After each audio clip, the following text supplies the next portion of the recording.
বন্ধুরা, আজকের ভিডিওতে আমি আমাদের স্টক মার্কেটের লাস্ট 24 বছরের পারফরমেন্স কেমন ছিল সেটা তোমাদেরকে বলবো। সেটা শোনার পর তোমাদের স্টক মার্কেটের প্রতি দেখার নজর একদম পাল্টে যাবে। নিফটি 50 2025 সালে 26,129 পয়েন্টে পৌঁছে গেছিল। সেখান থেকে আজ পড়তে পড়তে 22,331 পয়েন্টে চলে এসছে। বটম কোথায় হবে কেউ জানে না, তাই এখানে সবাই এসআইপি বন্ধ করার কথা ভাবছে, কেউ আবার মার্কেট ছেড়ে দেওয়ার কথা বলছে। তাহলে মার্কেট কি প্রথমবার এরকমভাবে পড়ছে? তোমাদের নিফটির লাস্ট 20 বছরের হিস্টোরিক্যাল ডেটা দেখাবো, যেটা দেখার পর তোমাদের মনের ভয় কিছুটা দূর হবে। এই ভিডিওটা সবার জন্য যারা মিউচুয়াল ফান্ডে ইনভেস্ট করে আর যারা ডাইরেক্ট কোনো শেয়ারে ইনভেস্ট করে, দুজনের জন্যই ভিডিওটা হেল্পফুল হবে। ভিডিওতে তোমাদের স্টক মার্কেটে 2002 সাল থেকে নিয়ে 2026 সাল পর্যন্ত কতবার মার্কেট পড়েছে সেটা নিয়ে আলোচনা করব, যাতে তোমাদের কনসেপ্ট ক্লিয়ার হয়। ভিডিওটা সম্পূর্ণ দেখার পর তোমাদের সমস্ত ডাউট দূর হয়ে যাবে। বন্ধুরা, নিফটিকে বোঝার জন্য আমরা 24 বছর পেছনে চলে যাব। সালটা হচ্ছে 2000 থেকে 2002 সাল। Dot com bubble. এই ডটকম বাবল ছিল এমন একটা সময় যেখানে ইন্টারনেট ভিত্তিক কোম্পানিগুলোর শেয়ারের দাম অস্বাভাবিকভাবে বেড়ে যাচ্ছিল। 1990 দশকে ইন্টারনেট খুব দ্রুত জনপ্রিয় হতে শুরু করে। নতুন নতুন স্টার্টআপ আসতে থাকে, online shopping, email, venture capital fund আর ইনভেস্টররা প্রচুর টাকা ঢালতে থাকে এখানে।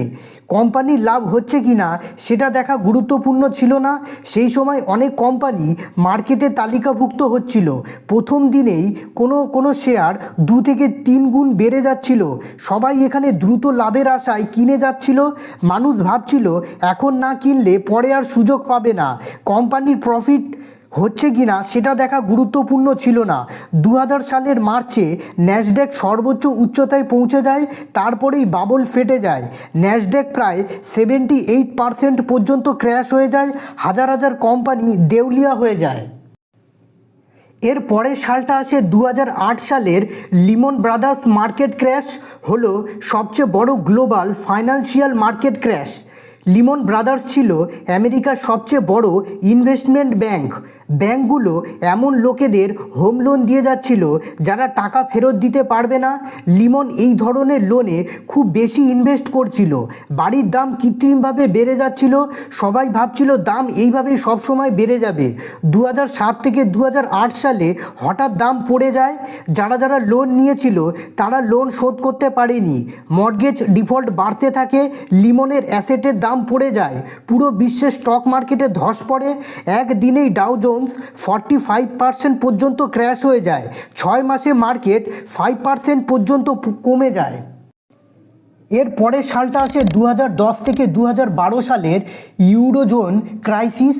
ইউরোপের কিছু দেশ, Greece, Italy, Spain, Portugal, Ireland ভয়ঙ্কর ঋণ ও অর্থনৈতিক সমস্যায় জড়িয়ে পড়ে। গ্রিস, ইতালি, পর্তুগাল অনেক বছর ধরে ঋণ নিয়ে খরচ করে যাচ্ছিল। সরকারের ট্যাক্স কম কিন্তু খরচ বেশি হবার ফলে ঋণ জমে পাহাড় হয়ে যায়। অনেক ইউরোপীয় ব্যাংক খারাপ লোন দিয়ে ফেলেছিল। 2008 সালের ফাইন্যান্সিয়াল ক্রাইসিসের পর ব্যাংকগুলো দুর্বল হয়ে পড়ে। সরকারকে ব্যাংক বাঁচাতে গিয়ে টাকা ঢালতে হয়। এর ফলে ঋণের পরিমাণ আরও বেড়ে যায়। গ্রিস অনেক সময় আসলে ঋণের পরিমাণ লুকিয়ে রেখেছিল। ইউরোপীয় ইউনিয়নের নিয়ম মানা হয়নি। এর ফলে মার্কেট ভয়ঙ্করভাবে ক্র্যাশ হয়ে যায়। এর পরের সালটা হচ্ছে 2016 সালের ডিমনিটাইজেশন। বন্ধুরা, 2016 সালের ডিমনিটাইজেশনের কথা আমরা সবাই জানি। নরেন্দ্র মোদী হঠাৎ ঘোষণা করে যে 500 ও 1000 টাকার নোট আর বৈধ নয়। তখন এই দুটো নোট মিলিয়ে দেশের মোট ক্যাশের প্রায় 86% ছিল। ফলে এক রাতের মধ্যে বাজার বড়সড় ক্যাশ ক্রাইসিস তৈরি হয়। হঠাৎ ক্যাশ বন্ধ হয়ে যাওয়ায় এটিএম ও ব্যাংকে লম্বা লাইন পড়ে যায়। মানুষ নিজের টাকাও তুলতে পারছিল না। ওভারঅল মার্কেট 5 থেকে 8% পর্যন্ত কারেকশান হয়ে যায়। মিড ক্যাপ ও স্মল ক্যাপ কোম্পানির ইন্ডেক্সগুলো সবথেকে বেশি পড়ে যায়। এর পরের সালটা আসে 2018 সালের ক্র্যাশ, এনবিএফসি ক্রাইসিস। 2018 সালে এনবিএফসি ক্রাইসিস ছিল ভারতের একটি বড় ফাইন্যান্সিয়াল ক্রাইসিস। এনবিএফসি কোম্পানিগুলো ব্যাংকের মতো কার লোন, হোম লোন ও গোল্ড লোন দিতে থাকে। 2018 সালে হঠাৎ করে এনবিএফসিগুলোর কাছে টাকা কমে যায়, ফলে তারা নতুন লোন দিতে পারছিল না, অনেক ক্ষেত্রে পুরনো ঋণ শোধ করতে পারছিল না।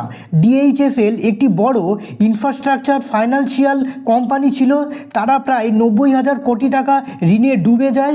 2018 সালে তারা লোন ডিফল্ট করে, এর ফলে পুরো মার্কেটে প্যানিক ছড়িয়ে পড়ে। ব্যাংকও মিউচুয়াল ফান্ড আর এনবিএফসিকে টাকা দেওয়া বন্ধ করে দেয়, ক্যাশ ফ্লো পুরো থেমে যায়। এনবিএফসি স্টক 60% পর্যন্ত ক্র্যাশ হয়ে যায়। সেন্সেক্স প্রায় 6.2% পর্যন্ত ফল করে মাত্র এক মাসে। বন্ধুরা, এরপরে আসে 2020 সাল। আমরা সবাই জানি 2020 সালের লকডাউনের কথা। বিশ্বের সমস্ত দেশেই কঠোর লকডাউন শুরু হয়ে যায়। এর ফলে ট্রাভেল, এয়ারলাইন্স, হোটেল সব ব্যবসা বন্ধ হয়ে যায়, মার্কেট ভয়ঙ্করভাবে ক্র্যাশ হয়ে যায়। সেন্সেক্স 42,000 থেকে 26,000 নিচে নেমে যায়, প্রায় 35 থেকে 38% পর্যন্ত ডাউন হয়ে যায়। নিফটি 12,000 থেকে প্রায় 7,500-এ চলে আসে, প্রায় 35% পর্যন্ত ক্র্যাশ হয়ে যায়। ইতিহাসে এটাকে সবচেয়ে দ্রুততম ক্র্যাশ বলা হয়, কারণ মার্কেট এক মাসের মধ্যে এত বড় পতন হয়েছিল। এর পরের সালটা আছে 2022 সাল, রাশিয়া ইউক্রেন যুদ্ধ। 2022 সালে আমরা সবাই জানি রাশিয়া ইউক্রেন যুদ্ধ শুরু হয়ে যায়। গ্লোবাল স্টক মার্কেটে বড় ধাক্কা লাগে, রাশিয়া ইউক্রেনের ওপর আক্রমণ শুরু করে দেয়। নিফটি 50 প্রায় একদিনে 4 থেকে 5% পর্যন্ত ক্র্যাশ হয়ে যায়। এর পরের সালটা আসে 2025 সাল, ডোনাল্ড ট্রাম্পের ট্যারিফ। 2025 সালে ডোনাল্ড ট্রাম্প নির্বাচন জেতার পর সমস্ত দেশের ওপর ট্যারিফ ঘোষণা করে দেয়। এর উদ্দেশ্য ছিল আমেরিকার লোকাল ইন্ডাস্ট্রিকে রক্ষা করা, বিদেশি পণ্যের ওপর নির্ভরতা কমানো, ট্রেড ডেফিসিট কমানো। এটা ঘোষণার পরেই স্টক মার্কেট আরও একবার পড়ে যায়। এর পরের সালটা হচ্ছে 2026 সাল, আমেরিকা, ইরান, ইসরায়েল এর মধ্যে যুদ্ধ আমরা বর্তমানে দেখতেই পাচ্ছি। মার্কেট রোজই নিচে নিচে নিচে নেমেই চলেছে। বন্ধুরা, তোমাদেরকে আমি নিফটির হিস্টোরিক্যাল ডেটা দেখাবো, যেটা দেখলে তোমাদের সমস্ত ডাউট দূর হয়ে যাবে। এই চার্টটা তোমরা যে দেখতে পাচ্ছ, এটা 1995 সাল থেকে নিয়ে 2026 সাল পর্যন্ত। 1995 সালে নিফটি প্রায় 1000 পয়েন্টে চলতো, আজ নিফটি 2026-এ 22,331-এ চলছে। অলমোস্ট প্রায় 21,000 থেকে 22,000% পর্যন্ত রিটার্ন দিয়েছে। আর যদি সিএজিআর রিটার্ন ধরি, তাহলে 11 থেকে 12% প্রত্যেক বছর রিটার্ন দিয়েছে। বন্ধুরা, এটা শুধু নিফটির ইন্ডেক্স লেভেলের রিটার্ন।